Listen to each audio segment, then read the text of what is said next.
The night before my wedding, my fiancé slept with someone else. And the worst part? I found out just a few hours before I was supposed to walk down the aisle. But here's the thing, I still did it. I still put on the dress. I still walked toward him, smiling for the photos, pretending nothing happened. People always ask me why. This is my answer.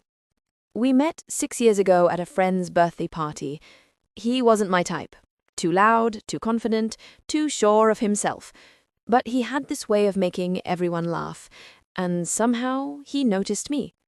He remembered little things, like how I took my coffee, how I hated my name shortened, how I always hummed when I was nervous.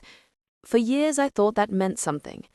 We grew together, moved into a small apartment, adopted a dog, survived job losses, family drama, all of it.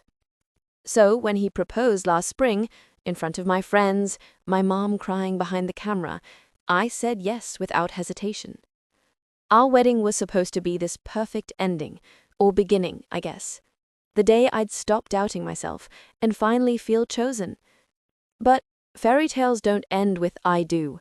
Sometimes they end with a text message at midnight.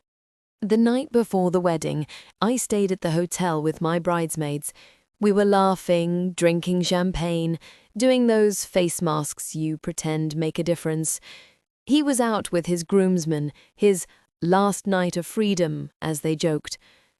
Around 1 a.m., my phone buzzed, a number I didn't recognize.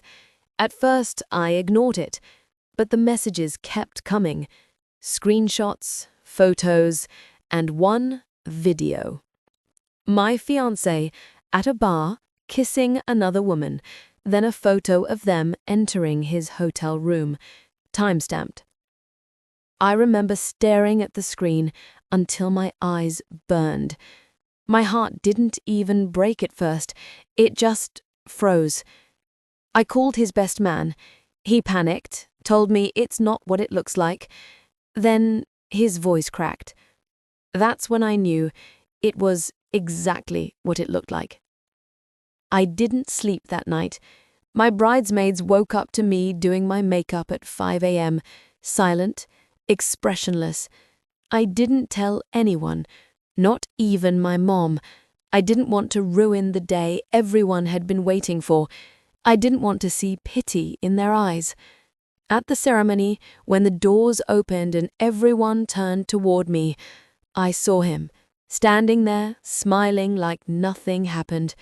For a moment, I thought I'd collapse, but instead, I smiled back.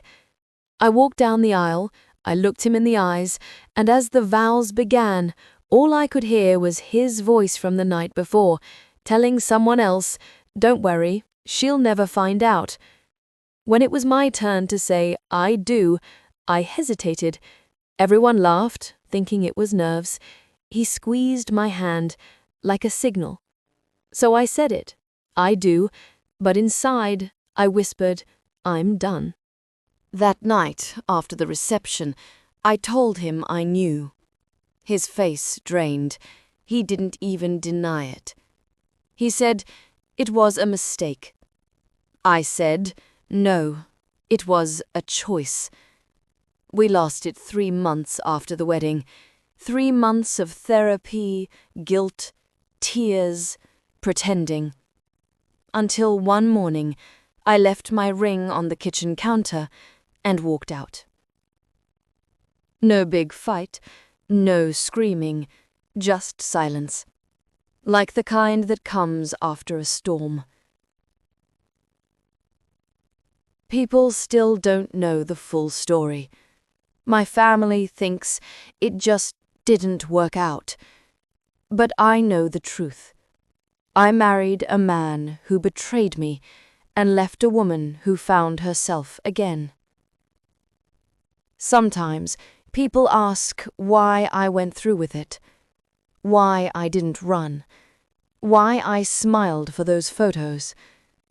And I tell them because that was the moment I realized something important. The wedding wasn't about him anymore.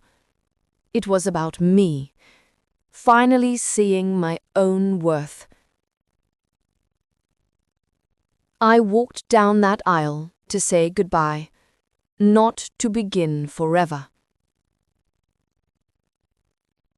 If you're listening to this and someone has broken your trust, I hope you remember this.